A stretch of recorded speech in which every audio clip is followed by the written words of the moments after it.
Ya bukan dia dapat nasi bungkus, dapat juga gak bisa pilih. Boleh dia dapat nasi bungkus.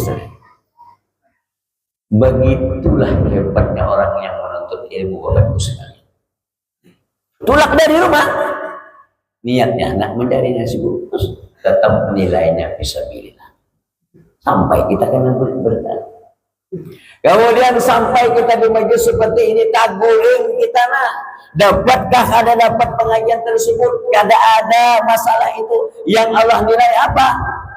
Siapa yang duduk di majelis taklim, maka seolah-olah ia akan melakukan salat sunat 1000 rakaat.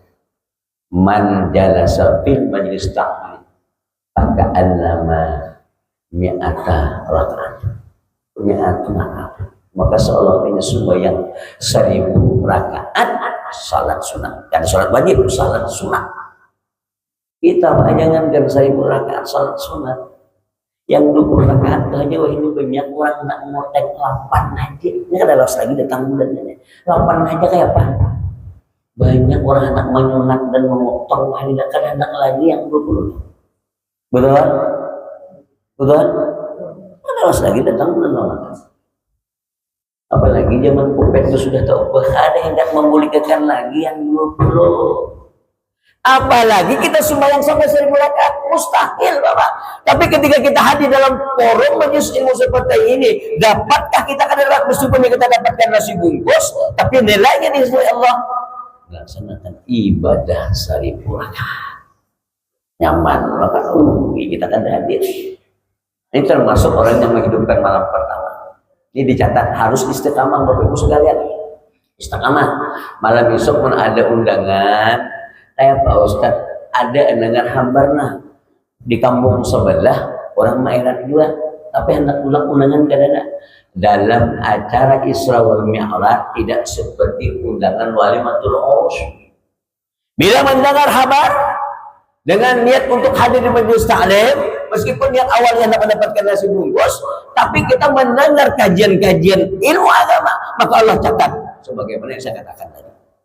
Berangkatnya dicatat sebagai fisabilillah, duduknya kita sebagai nilai 1000 rakaat salat sunat.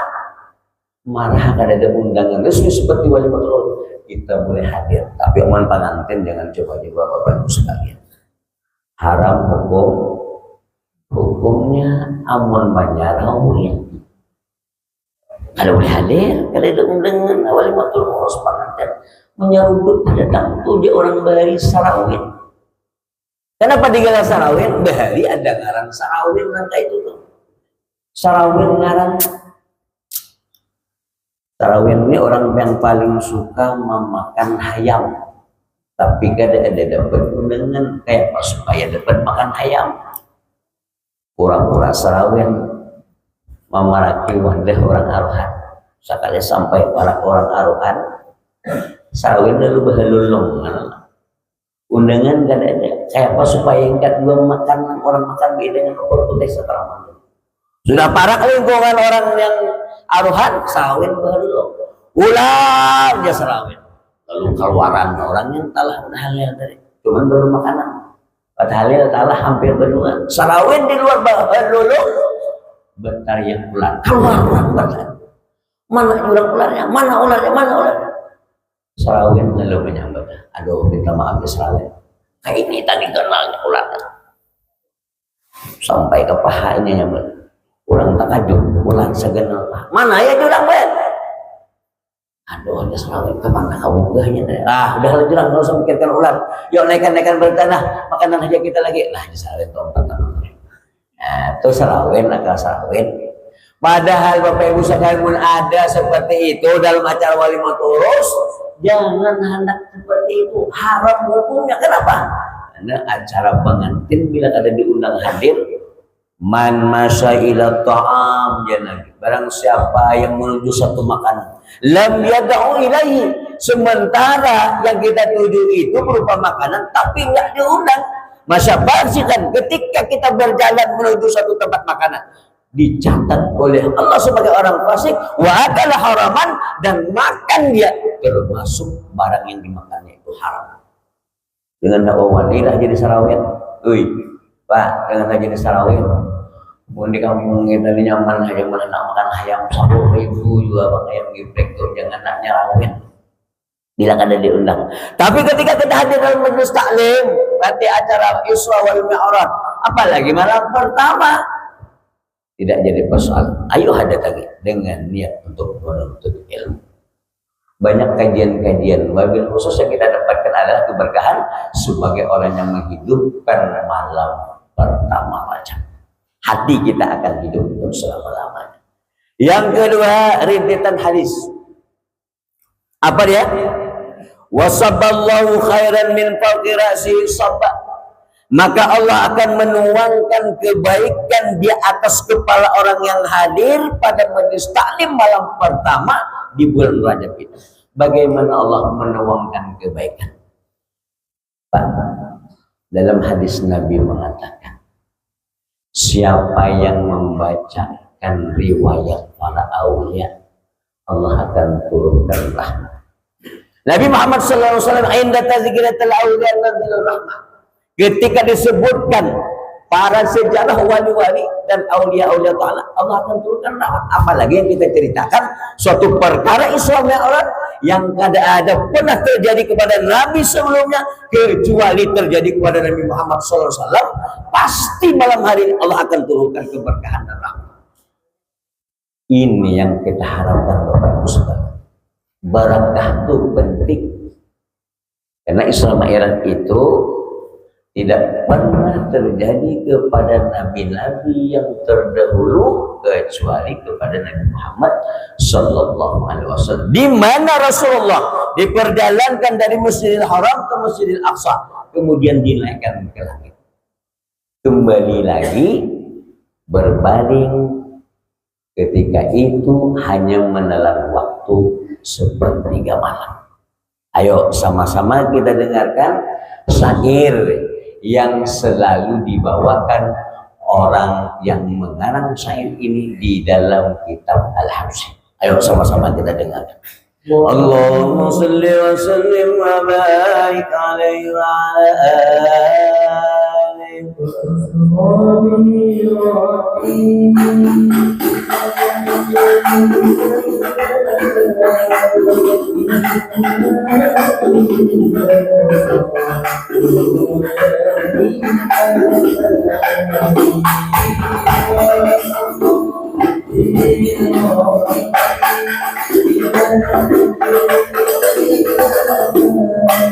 bilal masjidil aqsa yatihan nari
Rasul itu diperjalankan Bapak Ibu sekalian. Wa asra diperjalankan, bukan berjalan dia.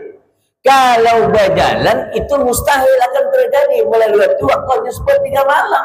Sebab perkiraan orang Arab zaman dulu ketika dia melakukan perjalanan dari Masjidil Haram ke Masjidil Aqsa, kalau ditempuh dengan melakukan berkendaraan onta, itu sebulan baru nyampe. Tapi ketika diperjalankan, tidak ada yang mustahil kalau Allah itu sudah menghendaki. Nah, ini yang dalam istilah kajian tauhid ada disebut dengan yang disebut sifat ma'ani. Apa itu sifat ma'ani? Sifat yang disebutkan kepada Allah. Kalau sudah Allah berkehendak, tidak ada yang mustahil akan terjadi. Perjalanan hanya dilakukan 3 malam. Nah, ini yang sangat tidak diterima oleh akal. Makanya Abu Jahal, Abu Lahab, karena percayaan kejadian Islam. Maka ketika kita hadir dalam forum seperti ini, menghadiri acara peringatan Isra wal Mi'raj, ini Allah akan berikan kepada kita suatu kebaikan yang dituangkan sengaja lewat malaikat yang tidak dinampakkan kepada kita, namun kebaikan itu akan muncul di aura bagi wajah-wajah orang-orang muslim yang mana sudah mendapatkan satu hidayah, dan hidayah itu selalu dikekalinya. Tapi kalau sudah dapat hidayah itu kada kekal, artinya kada istiqamah, takkan kebaikan itu nampak terpancar di wajahnya. Jadi menghendak kebaikan itu selalu menghampiri kita. Lakukan malam hari ini, menghidupkan malam Rajab, kemudian Allah memberikan salah satu tuangan dari kepala kita tentang aura kebaikan. Ilmu sudah aura kebaikan itu muncul di wajah kita, Bapak Ibu sekalian, kada ada orang yang kada suka kita. Apalagi dilihat itu orangnya tampan, kayak Guru Jamal. Selalu wajah aslinya tampan, kemudian dituangkan lagi kebaikan-kebaikan dari malaikat. Karena apa? Karena selalu menghidupkan sunnah dari Rasulullah SAW. Nyaman aja dilihat wajah. Makanya orang-orang alim itu, Bapak Ibu sekalian, wajahnya berseri. Orang-orang yang taat kepada Allah, wajahnya berseri. Karena setiap kali 5 waktu selalu dibasahi dengan air. Dilihat aja orang yang jauh dengan Allah, wajah itu kadang, boleh minta maaf, bukan menyemati orang hirang itu kata. Wajah orang hirang itu, Bapak Ibu sekalian, ada ketika dipandang timbul aura manis, ada ketika dipandang auranya tuh nampak sebagai cahaya wajah orang muslim meskipun awaknya hirang. Seperti apa? Tuh, seperti cerita sawat. Si sawat awaknya hirang kayak orang Afrika, tapi ketika dipandang oleh Rasulullah, wajah sawat ini muslim. Namun hendak kita kayak itu harapan. Meskipun kita wajah hirang, tapi ada aura manis di wajah kita. Kayak apa Ustaz sebenarnya wajah manis? Amun kawan meteh tak boleh sekir. Itu manis. Aduh bisa dihimar-himar. Apalagi orangnya tuh berisi jualan. Ada orang belanja datang belanja Kak. Oh bang, berapa bawang? Bawang sekelop. Ribu liam. Bawang nak market. Hanya 8.000 jadi meramot. Oh bang, tukar aja nih motor. Berputek. Sebuting jadi yang ambil serang. Mabah. Wih. Mana ada orang misi warung itu urusan didatangi, cari warung orang yang lain aja. Wajah tuh kada manis. Tabassumu wajhil akhi sadaqah. Ketika mengeluarkan senyum kepada saudaramu itu sedekah. Jadi orang yang paling pemalas dalam hidup itu, Bapak Ibu sekalian, mau hendak mengorbankan duit sedekah secara bujur, secara materi, senyum jadi yang tetamu kawan tuh senyum, menjadi begitu sedekah. Musuh tetamu kawan, kuring boleh padahal dulu akrab benar. Nah ini yang paling membahayakan. Tabassumu wajhil akhi sadaqah. Apalagi nak bawa adik kuping, membawa minum teh kalor, menyanai kah? Jauh lagi. Pemurah yang kerja kuliah, ada pemudal loh pemurah yang. Pemudal lagi kan? Wih, Kureheng itu bermodal. Ada bermodal. Nabi itu tuh amalan beliau. Bakureheng. Cuman kureheng bujur aja. Kureheng di hadapan orang. Jangan di rumah ada orang bakureheng. Baik lah. Artinya kawan gini. Senyum tabasum wajah ikhsan. Itu yang paling mudah. Maka Pak, dalam rintitan amaliyah yang ganal pahala itu sedekah. Yang paling besar amaliyah dalam hidup umat Nabi Muhammad SAW ini ada sedekah. Ya minimal sedekah tadi yang tidak bermodal adalah senyum. Awan kita bermodal, berikan berupa materi. Nih, menunggu sugih Bapak Ibu segera sedekah itu kabilah kira-kira. Jangan menunggu sugih nak bersedekah. Orang yang bersedekah itu Bapak Ibu sekalian, Allah akan bangkitkan, Allah akan angkatkan derajatnya sebelum ia meninggal dunia, lagi hidup. Udah Allah buktikan. Itu kajian Islam, itu kajian dalam Al-Quran. Kenapa ulun wani memanggilkan masyarakat di ganal pahala? Lihat di dalam surah Al-Munafiqun, Allah Subhanahu wa taala berfirman, "Ya ayyuhalladzina amanu la tulhikum amwalukum wa la auladukum 'an dzikrillah wa man yaf'al dzalika fa ulaika humul khasirun wa anfiqu mimma razaqnakum min qabli an ya'tiya ahadakumul maut." Ini kata Allah, wa anfiqu, sedekahkan, mimma razaqnakum, dari sesuatu apa yang Allah berikan kepada kamu, qabla ayyati ahadakum, sebelum kau tuh hilang, sebelum kau tuh mati, sebelum kau tuh goet, sedekahkan. Awan ada duitnya, mungkin ada duit, senyum dari aja.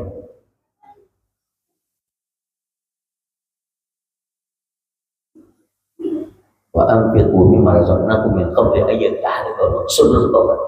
Wa yaqulu rabbi, oh kata Allah, kalau kau tidak percaya dengan apa yang aku perintahkan, ketika kau mendapatkan suatu rezeki, ketika kau mendapatkan suatu harta, sedekahkan. Tuh lihat orang-orang yang hari ini sudah menghadap di hadapan. Wa yaqulu rabbi, orang-orang yang sudah meninggal, yang dari sejak dari zaman Nabi Adam dan umat Nabi Adam sampai kepada umat Nabi Muhammad, mereka menghadapku, kata Allah. Apa yang mereka katakan ketika dia menghadapku? Wa yaqulu rabbi, ya Allah, laula akhartani, ya Allah, jika seandainya engkau lambat mematikan aku nih. Lambat matinya, tadudi, orang tadahulu, kita tadudi. Amun kawannya itu apa yang dikatakan? Laula akhartani la ajrun khair fa asaddaq, maka aku akan melakukan sedekah. Untuk orang yang sudah meninggal, yang terbaring di mana-mana kita lewat di tengah jalan, orang itu mengatakan di hadapan Allah, fa asaddaq, maka aku akan melakukan sedekah. Wa kunna minas sholihin, dua macam saja ia lakukan, sedekah dan berjanji kepada Allah akan menjadi orang baik. Orang yang sudah mati itu pakai itu aja lagi janjinya kepada Allah. Tapi ada orang yang sudah mati itu bulik dada. Namun orang itu bulik mati jadi hentu. Kehen kita, aduh ini kita marah. Maka kita hari ini sebelum Allah panggil, amaliyah yang paling besar itu adalah sedekah yang dijanjikan dalam surah Al-Munafiqun, yang setiap hari Jumat termasuk kesunahannya bila membaca surah Jumat lalu ayat kedua surah Munafiqun sebagai amaran kepada orang-orang yang hidup. Jadi ini sudah dipraktikkan orang-orang non-muslim, orang-orang Islam, kalau yakin lawan amalan sedekah.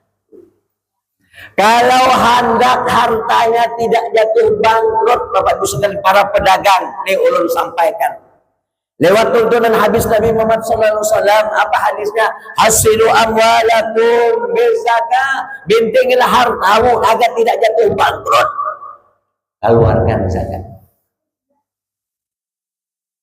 Untuk mardakum, obati penyakit-penyakitmu yang hari ini, yang kemana kau sudah berobat tak keliling dokter spesialis penyakit dalam, nggak sembuh-sembuh, bis sedekah. Lakukan jadikan pengobatan itu awal sedekah. Warfa' bala'akum bid-du'a. Mohon kepada Allah agar kau terhindar dari perkara malapetaka dan bahaya serta musibah. Banyaki berdoa tolak bala. Ini ujian Nabi, bukan jatuh. Cuman orang muayyahin ini kadang percaya lagi dengan rumus yang disampaikan lewat hadis Nabi. Tapi orang Muslim percaya. Siapa dia? Minta maaf Bapak Ibu sekalian, saya sudah pernah menjumpai orang Tionghoa yang berusia 80 tahun, masih sehat, masih bugar, bisa jalan-jalan pulang ke Singapura. Gue takut ada umur yang 80 tahun di dalam. Pak Lurah berapa umur? 60, dia hanya pensiun. Oh Pak, ini kemarin 4 tahun ya. Umrah berapa umur? 70. Nah, dia ada 8. Suara ke Singapura. Ke Singapura suara. Nah, unggut aja hidden. Yakin kira suara ke Singapura. Unggutnya tuh artinya kada. Aku yakin punya ilmu kasafat. Suara ke Singapura. Hidden. Yakin aku kada suara ke Singapura. Nih, nenek kena berapa umurnya? 74, masih kurang 6 tahun lagi. Orang itu 80 tahun. Suara ke Singapura. Ke Singapura suara. Nah, lain lagi jawabannya. Ke Singapura ini suara tulah ke Singapura. Nah, kada suara. Itu nyonya orang Tionghoa kada Islam. Ketika saya kemarin diundang di daerah Sungai Buloh, saya begitu tausiah malam, kemudian dilanjutkan dengan sore tausiah jam 2 ibu-ibu, nanti malamnya dilanjutkan dengan bapak-bapak. Pulangnya saya pagi, ya jumpa tuh orang Tionghoa, nyonya berusia 80 tahun. Ketika dia mau berangkat ke Singapura itu tanpa dibimbing oleh anaknya, melunjak masuk ke dalam speedboat berusia 80 tahun. Ulun hanya 55, jangan hendak melunjak ke dalam speedboat, turun ke pelabuhan itu menggigit awak. Sidin usia 80 tahun, sehat muda. Saya penasaran ya, nyonya, betul kan nyonya usia 80 tahun? Betul lah. Orang Cina tuh bilang betul lah. Ini nyonya mau kemana? Saya mau jalan-jalan ke Singapura. Oh, awak mana suah jalan ke Singapura? Dia 80 tahun jalan ke Singapura. Cocok orang penampilannya Bapak. Guntingnya gunting Chen Oi. Gunting apa namanya? Gunting kayak gunting lelaki lah. Tapi nyah memang kayak itu penampilan. Jadi kelihatan nampak tua. Jadi bapak-bapak, ibu-ibu mun hendak wajah awet anom tuh harus kayak itu gunting. Amun gunting kayak Pak Lurah ini nampak banget tuh hanya nah. Coba gunting kayak kanak-kanak ini panjangan sedikit tampak langsung. Enak kan yang ditakaknya sih. Atau anom kelihatannya. Ada kayak orang tua sanggup gitu. Penampilan itu menunjukkan keawet mudaan. Ini sudah awaknya benar penampilan gaya tuh bejinggut bejambang ancap mana tuh anak muda mau hendak awet jangan bejanggut, bila orang bejanggut ancap tuh ada di bagian lain janggut gitu. Nih guru, nah ini janggutnya kan memanjang ada seket jadi awet muda. Nyunyah ini amalannya sebenarnya obat apa yang nyunyah makan, ginseng apa, saya kepengen juga, masa usia 80 tahun sehat juga ini mau kesehatan. Nyunyah bilang saya tidak makan obat apa-apa lah, saya satu saja amalan saya. Apa amalannya? Saya rajin sedekah lah. Orang Cina mengamalkan amaliyah, orang kita rajin sedekah. Kita pun ada 2 kali orang berbulik-bulik tu membawa berkual. Aku yakin bermamai. Aku yakin. Tapi ada orang gangguan dana. Ada orang gangguan dana. Orang sana. Kalau saya gangguan dana juga orang lebih aja. 2 kali aja orang datang itu bawa berkual. Wah. Datang kedua tuh. Orang Cina yakin lah dengan amalan sedekah. Itu nyonya Sungai Buloh. Lalu apa laginya amalan? Saya tak ada amalan lain. Sedekah, ketika ada orang butuh saya kasihlah. Saya tak peduli banyak tidaknya, saya kasih. Lalu apa lagi? Saya tidak pernah tinggalkan sembahyang. Oh, nyonya sembahyang, Pak. Nyonya sembahyang. Kita sembahyang kan? Ada sembahyang, tapi 2 kali setahun. Tak pernah tinggal sembahyang. Nyonya sembahyang, Pak, modalnya besar. 1 pak steknya untuk 75.000. Kita kopi haji ini berian nurak nara ada modal. Kopi haji ini murah mengharganya. Marah belum haji boleh ke dia haji karena jadi persoalan. Ini ada orang fanatik lain. Mohon kada haji haram hukumnya makai kopi haji. Yang tidak pernah umrah haram hukumnya kopi haji. Di mana dalilnya? 6.666 ayat. Kemudian berapa lagi Al-Quran? 30 juz, 114 surah. Ada suara membahas masalah orang yang memakai kopi haji bila kena haji haram. Ini ada di kampung kita kalau fanatik itu tuh. Munafik kau ini, awak harus haji, harus umrah, dipanggil haji menyinggahi. Ada Pak dalilnya itu ada. Jadi kalau hari ini kita hobi pakai kopi haji, meskipun kita belum pernah umrah, belum pernah haji, pakai kopi haji. Kenapa? Karena itu Pak sunnah hukumnya memakai bagian yang putih-putih, apalagi hari Jumat. Itu memang anjurannya harus memakai kain putih, sorban putih, baju putih, kopiah putih. Itu anjurannya. Kayak Pak Ustaz, orang pakai kopiah hirang boleh kan? Boleh, jadi persoalan. Cuma kopiah hirang deh, baik dipikirkan sambil 1 tahun itu diganti ini kopiah hirang. Meragu menjoprak, harus apa tapas? Yang kopiah hirang soal apa tapas? Soal apa tapas? Mana tapas bual? Awan kopiah hirang itu suara tapas pabual. Aku 100% mendapatkan kedua di bawah. Pak, soal tapas lah. Coba tapas kayak pak bulunya. Nah, kuningnya kawannya. Lebih baik lagi dipakai. Lihat sebuah ditapas. Makanya keistimewaan orang yang memakai kopiah putih ketika untuk tapas. Ini namanya kopiah putih. Amun orang yang biasa mencuek-cuek loh. Nah, kopiah putihnya melipat lah. Namun dibuka kan bapak nah baik. Nah, coba mun kopiah ya. Becan hilang habisnya tak kalau jadi nyaman rawatannya kopi putih. Maka Ayah Ali Tungkal Yarham itu menyukai pakaian orang-orang yang mengkaji tarikah Laksabandiyah itu disuruh pakai kopi putih. Jadi ini nyuruh kopi hilang. Makanya dulu ada muridnya suka pakai kopi hilang kawin sendiri. Ganti kopi mana? Ganti kopi putih. Naman pada kopi putih. Sunat hukumnya ngarah orang mana kan munafik kada naik haji kan jadi persoalan. Ini orang-orang di kampung ini kadang-kadang bingung juga kita. Bisa memfatwakan yang kada ada dalilnya. Bahkan hari ini terakhir saya pernah dengar orang yang berangkat umrah sebelum dia menunaikan ibadah haji takkan sah umrahnya. Di mana dalilnya? Di mana? Rasulullah itu Bapak Ibu sekalian dalam riwayat kitab Sirah Nabawiyah 3 kali beliau umrah. Umrah pertama pada tahun ke-6 gagal lewat Hudaybiyah. Lalu beliau akan melanjutkan lagi umrah yang kedua pada tahun ke-7.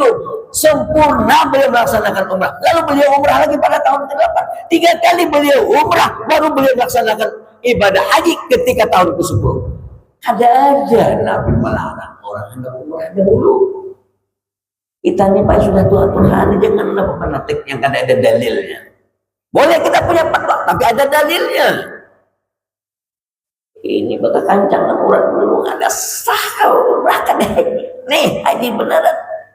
Itu Haji Muhyiddin lah itu. Ada kebilang dulu lagi Haji Muhyiddin. Ada. Itu Haji Muhyiddin kada ada yang bujur, orang dia tanya Haji Muhyiddin itu Pak yang paling bujur. Makanya dulu sinetron Haji Muhyiddin tuh cukup viral. Orang kan ada yang bujurnya nih Haji Muhyiddin 4 kali naik haji. Di mata Haji Muhyiddin gak ada orang yang bujur. Itu Haji Muhyiddin jangan diturutin aja. Ikuti aja kita sebagaimana ketika depan melaksanakan amal ibadah. Itu yang kedua. Lalu yang ketiga, habis waktunya dah. Lanjut Pak. Lanjut. Lanjut. Jangan lanjut. Buangin lama. Bismillahirrahmanirrahim. Biasanya kalau minum menyebut teknik ada lawas lagi ampihan. Tenaga lama ulun hari ini karengat membawa santri dalam suasana kelas meeting. Jadi tadi mencetar undang-undang hanya 5 isa datang, bayangkan. Ingat ada jadwal sini, kade ditulaki marahi panitia, ditulaki aduh, yang benawak lamahan, datang pulang menyebut teh. Seharusnya teh talor, panitia ini kada mengerti. Mana panitianya? Panitia mana? Oh, nah. Orang guru bila kawan datang uyuk. Oh, kayak itu malam tadi udah teh talor ini aja. Pulang malam nih pulang lanjutkan. Inilah nasib penceramah, tapi kalau jadi persoalan. Salihan tingkat seikat pada baju putih ini minuman orang garing. Oh gitu. Oke, kita lanjutkan apa yang ketiga. Wa kharaja min dunubihi ka yaumil waladhu. Orang-orang yang menghidupkan malam pertama pada ketika malam Rajab seperti malam minggu ini, maka seluruh dosanya akan keluar sebagaimana seperti bayi yang baru dilahirkan oleh orang tuanya. Jadi ibu bapak sekalian yang kada hendak berdosa, malamnya amun kawa amaliakan. Apa ngarannya? Karena bangun tengah malam setelah mengambil air wudu, lakukan sholat sunat wudu 2 rakaat. Kemudian apa lagi? Lakukan lagi sholat sunat hajat 2 rakaat. Lakukan apa lagi? Lakukan lagi sholat tahajud. Setelah itu baru berzikir sebanyak-banyaknya. Apa yang dibaca? Rabbighfirli warhamni wa tub alayya. Rabbighfirli warhamni wa tub alayya. Di bulan Rajab ini mengamaliakan Rabbighfirli warhamni wa tub alayya. Minta ampun kita kepada Allah dan minta diterimakan taubat kita kepada Allah, maka kita termasuk orang yang menghidupkan malam pertama daripada bulan Rajab. Dosa kita akan keluar, seakan-akan dosa kita itu seperti bayi yang baru dilahirkan dari perut ibunya. Bapak ibu sekalian, yang bayi yang baru dilahirkan perut dari ibunya itu Pak, ciri khasnya orang surga. Dari parak ini aja bau mulutnya aroma. Kita bisi anak kalau itu. Kadang ada kuliah kita mencium. Muntongnya, inya nguap, nyaman kita mencium. Arum itu cirinya orang yang kada berdosa. Coba mun kita apalagi ini namanya putih. Cium muntongnya, maragut berapa? Itu ciri orang banyak dosa Pak. Mulut aja berbau. Maka orang yang tidak sayang kada berdosa itu dari mulutnya aja harum. Ketika ini mengeluarkan bahasanya manis, orang yang kada berdosa. Maka orang yang menghidupkan malam pertama bulan Rajab ini, maka seolah-olah dosanya diampuni oleh Allah, bagaimana bayi yang baru dilahirkan dari orang tuanya. Bapak Ibu sekalian yang dimuliakan Allah Subhanahu wa taala. Yang terakhir adalah hadis yang saya sampaikan tadi adalah wa yashba'u li 70,000 min ahli al-khataya. Orang-orang yang menghidupkan malam pertama daripada bulan Rajab itu adalah dia akan memberikan suatu kemanfaatan, dia akan memberikan suatu syafaat sebanyak 70.000 daripada orang-orang yang selalu kehidupannya melakukan kesalahan. Agar orang lain saja bermanfaat, meskipun amal ibadahnya itu tidak sempurna. Tapi ketika dia mengamaliakan, menghidupkan malam Rajab pertama, maka ia akan memberikan satu kemanfaatan bagi orang-orang yang selalu melakukan perbuatan dosa. Mafhumnya adalah, ini ulun bakawan, kawan Ustadz Jamal. Ustadz Jamal ini malam ini kada guriknya sampai subuh, lalu ia bangun, lalu ia wirid sampai azan subuh. Ini termasuk orang yang sempurna menghidupkan malam pertama bulan Rajab. Nah, lalu Ustadz Jamal ini memiliki kawan yang lain. Aku salut Ustaz Jamal, dengan aku berkawan Ustaz Jamal ini aku ini berubah. Yang dulu aku paling suka pernah begawian menyusun nang bataku yang kada mau talah, ada suah talah menyusun batanya asal bubur tuh bukan lagi nyusun. Setelah aku berkawan Ustaz Jamal aku kada kurang lagi menyusun bata tadi. Paham menyusun bata? Gawian nang kan suah talah malam-malam dia menghilangkan suntuk. Apa yang jangan? Nyusun balak, jangan bercerita balak, ini tangkap pulang. Di Simpang Gaung banyak balak, teman kada boleh kawan. Tapi mun balak 12 tuh boleh kawan. Itu makhluk. Dengan adanya bakawan Ustaz Jamal jadi orang baik tadi, ada kurang lagi si dia melakukan yang kada baik. Bahkan kehobian si dia selalu menyusun balak yang kada mau talah tadi. Ada Ustaz Jamal lalu aku bin Abu Sumpong. Ini memberikan satu syafaat karena orang tersebut itu melakukan menghidupkan malam mereka. Jadi mun bapak tuh hendak mempengaruh kena awan kawan, coba nih bujur kau ujian Nabi ini bujur lah. Malam ini juga bangun malam berikutnya tuh marah kada menghidupkan bapak. Ini hadis ini coba kita gawikan bujur ada. Kalau bujur berarti sesuai apa yang disampaikan oleh Nabi Muhammad SAW. Nah, amun kawan tuh kayak itu. Jadi mun kita nih berataan mun kawan mengamalkan apa yang dikatakan Nabi itu pasti akan mendapatkan syafaat. Maka kita syafaat ini bujur anak kita dapatkan.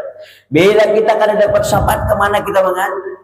Sebab sejak dari zaman Nabi Adam, umat-umat Nabi Adam meminta syafaat, Nabi Adam tidak bisa memberikan. Datang lagi kepada umat-umat Nabi Nuh minta syafaat kepada Nabi Nuh tidak bisa memberikan.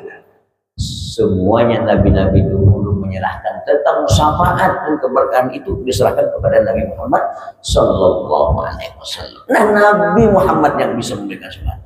Maka kita jangan ragu dengan sesuatu apa yang dikatakan beliau, kita amalkan, lalu kita praktikkan dalam kehidupan, maka insya Allah syafaat itu akan kita dapatkan di pada masa nanti. Ya Rasulullah, ya Nabi, laka syafa'ah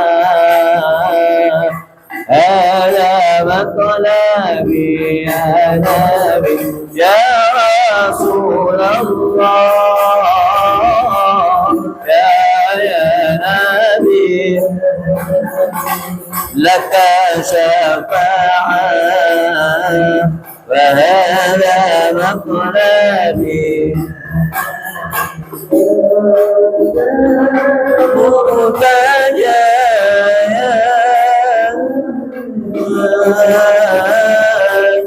اشفع لنا يا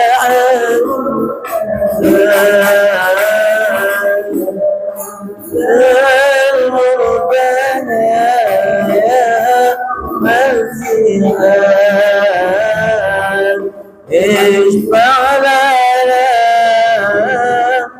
يا عمنا اشفع لنا يا حبيبنا اشفع لنا يا حبيبنا لك شفاعة يا رسول الله يا نبي يا رسول الله يا نبي لك شفاعة وهذا مطلبي يا نبي. Kita mohon kepada Rasulullah, isbah lana ya Rasulullah, biarlah yang memberikan kami syafaat. Kan ada orang lain, Pak. Maka ketika kita hadir dengan niat mengagungkan Rasulullah, takkan mustahil, takkan diragukan. Rasulullah akan memberikan satu syafaat nanti di padang mahsyar. Mohonlah kita kepada Allah sebagai penutup agar kita nanti di padang mahsyar selalu dapat naungan, tidak ada naungan kecuali daripada naungan Rasulullah Sallallahu Alaihi Wasallam. Barangkali hanya ini yang kita sampaikan pada pertemuan ini, mudah-mudahan ada manfaatnya. Terima kasih segala perhatian dan mohon ampun dan maaf atas segala kekurangan. Usikum binafsi bitaqwallah. Assalamualaikum warahmatullahi wabarakatuh.